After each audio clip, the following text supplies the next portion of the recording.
Hello, welcome back to In the Groove with Dr. Acey, and I am Dr. Alicia Acey. We have been talking about how to talk to your teenagers, or kids really, about sex and teenage sexuality. It's such a big topic, and there's been so much information, and I'm sure that we could fill many shows with this topic, but we have only a short bit left, and we would like to talk about the sort of wrapping up everything we've been discussing. I think really, as I've said a number of times, I think it's really important to start talking to kids when they're young and look for opportunities, whether it's, you know, when they first get their very first hair, or they ask certain questions, or they listen to certain songs and ask what they mean. There are a lot of opportunities for these conversations, and I think it's important to take advantage of them because there's only a certain amount of time, and the most important thing for us to really remember is that our kids actually listen to us. And Barbara, I think you had several more things that you wanted to. I think when you say start young with your kids and you talk about sex, and for me, I kind of feel like I've missed the boat because I didn't talk with them about it when they were young. I just recently had the conversation. But one of the things that I kind of understand is, like, I think that if you're talking to a 5-year-old or a 10-year-old about sex, they're not interested in it, so they're not going to really pay attention. Well, when I say talk to them about things when they're young, first of all, what I really mean is their sexuality, their bodies. Why sometimes it's cute when kids run around in just their diaper, and then we might say to them when they're girl. I have boy-girl twins, and I've had to explain to my daughter why her twin brother can go to the beach with just his swim trunks on, and she has to cover the top part of her body. Right. You know, there are differences in our bodies, and there are these moments. It's not about sex. It's just about sexuality. It's just about, you know, body awareness and when to have those conversations. What I really appreciate about what you said is that you feel like you missed it when they were younger. I don't necessarily know that's true. I think sometimes when you parents talk about that, like, of course we didn't miss it. We've talked about, well, my daughter is a young lady, and she's blooming every day, and we do talk about that. And you have a lot ahead of you, don't you? Yes, I do, and we do talk about her body and stuff like that all Right. the time, and preparing her for becoming with your a young sons, do you know those conversations about the first time they start to grow hair on their legs or under their arms, or using I just remember grooming? one time my son was like 13. We went on vacation, and he was sitting in the back seat, and he was normal, like on the way to. He was normal size on the way to vacation, and on the way home, I turn around and I go, "Oh my God, there's a man in our back seat!" Like he literally grew up that fast. Feels like that. It happened like overnight. He just became like a young man. And I think it's important that I guess for those parents that it's okay. It's not too late. You know, if you haven't had these conversations, you say that you've talked to your sons about sex. And I had, during the break, unfortunately, what they didn't get to witness was I said to you, or you said you talked to them, what did you say and how did you start that conversation? And I told you it was, none of your advice that you told me, it was all wrong. Not necessarily. There was a lot of finger pointing and a lot of anger. And I want to know how this conversation, you said, was it both you and your husband? How did you start the conversation? That's the hardest part, I think, is, just bringing it up. Well, here's what happened. He came home and he looked guilty. He had guilty. Oh, he looked guilty. Personally, I have to tell you, I think most teenagers just look guilty just by definition. But apparently, you know your child. He looked guilty, and there was no other symptoms of anything else. Like he wasn't drunk or stoned or anything. I mean, that wasn't even a question of the issue. That's another show. Yes, he looked giddy, and so he looked, and then he was overly excited and over happy. Start the conversation. I went over to my husband and I said, "We need to talk to him." Like now, like we need to talk to him actually yesterday. So of course we went over there, and it was awkward, and we just, of course, it started off with, it is awkward. You know, if you're doing this or you're doing that. And the hard part is, it is awkward. It is awkward, and as I said before, I think I'm a big believer in I mean, we want to maintain our sort of status as the grown-ups, you know, and and it's tricky to sort of admit weakness, but I think it's okay to say, I have to talk to you about something that's going to be uncomfortable. You know, I feel uncomfortable about this, but we're going to talk about it. And I think that it's a hard thing to do because kids sort of act like they're tuning us out. Oh, you know, I'm not Mom, Dad, you know. That's exactly what we got. But the important thing is for parents to know is that kids, they really take in what their parents say more than anybody else. Yes, there's the media. Yes, there's the internet. Yes, there's all their peer influences. And they're big. These are big, big things to compete against as parents. Well, I want to talk about peer influence because maybe with some of your patients and everything too, like that's a big issue with peer. It is. That a lot of people are having sex sooner than they want to, or they're not even ready for it because they think that they're supposed to. And there used to be also this belief that, or this.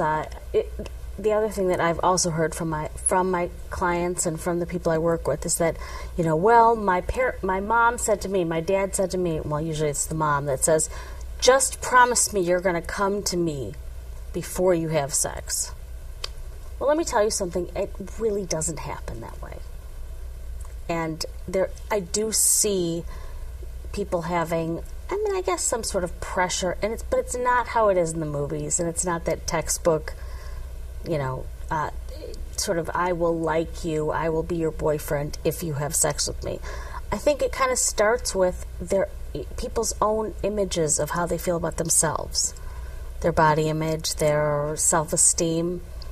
If you think about it, someone who has higher self-esteem, higher self-confidence is probably, you know, more likely to stand up for themselves in any situation or say, I don't want to do this, I'm not comfortable with this, whether it's a sexual situation or not.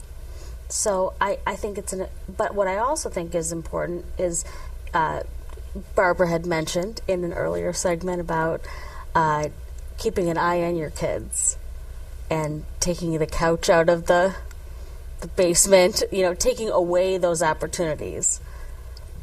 Right. Well, my understanding is, you know, they're kids, and we talk about this too, they're just not giving them an opportunity to do whatever it is that they want. And I think it's so important because by nature, adolescents are impulsive. I think many grown-ups are impulsive as well. But really, teenagers and young adults, you know, they are impulsive. And I think that sometimes setting boundaries and setting up hurdles for them to have to get through, like they're going to do it anyway. Easy. Right. If it's not easy, you know, there's that thing of like those moments where they could make a judgment call that they might regret. I think that if, you know, there's some boundaries in the way, you know, that it kind of gets in the way of those impulsive behaviors. And I think that that's a really important thing for parents to understand. That yes, they're going to do things anyway, but there really is something in between, you know, A and B. And I mean, I think we've all had those moments in life, like, wow, I'm just glad I didn't eat that sundae, you know, where that place wasn't open. I couldn't get the ice cream if you're on a diet. Right. You know, it's that way of setting up that boundary, that hurdle. Make it a little harder. It just makes sense because they'll maybe rethink it. Oh, what was I thinking? Well, but we've learned so much. Is there anything that you just kind of want to just let everybody know? One last thing, one key thing, one key subject to say. I think that, you know, keeping a global perspective on all of these conversations is so important. It's not just one sex talk. None of these things are just, I mean, no issue in life is just a one-time thing. And I think that keeping the big perspective that this is, you know, it's never too late, and keeping an open dialogue is important. And also that this is not just about sex, it's about sexuality. Right. And do you have anything to say about birth control and condoms? Well, I think that if a child, an adolescent, if you believe that if it's an adolescent daughter, and you believe that they are sexually active, or they, are seeing a gynecologist and say they'd like to go on birth control, let them. I think that if they are saying that to you, sit down, have an entire conversation about your values, your morals, what you'd like for them. But what they're saying to you is, I'm having sex, or I'd like to have sex. And you can start, dial it back and have all those conversations, but bring them to the doctor and have the doctor sit in the room and talk about that stuff. I mean, let them go. Let them go to the gynecologist. Let them have those conversations. You can be a part of it. But if they're saying to you, I want to go, they'll find a way to go, and you want the information that they hear to be from doctors or from yourself.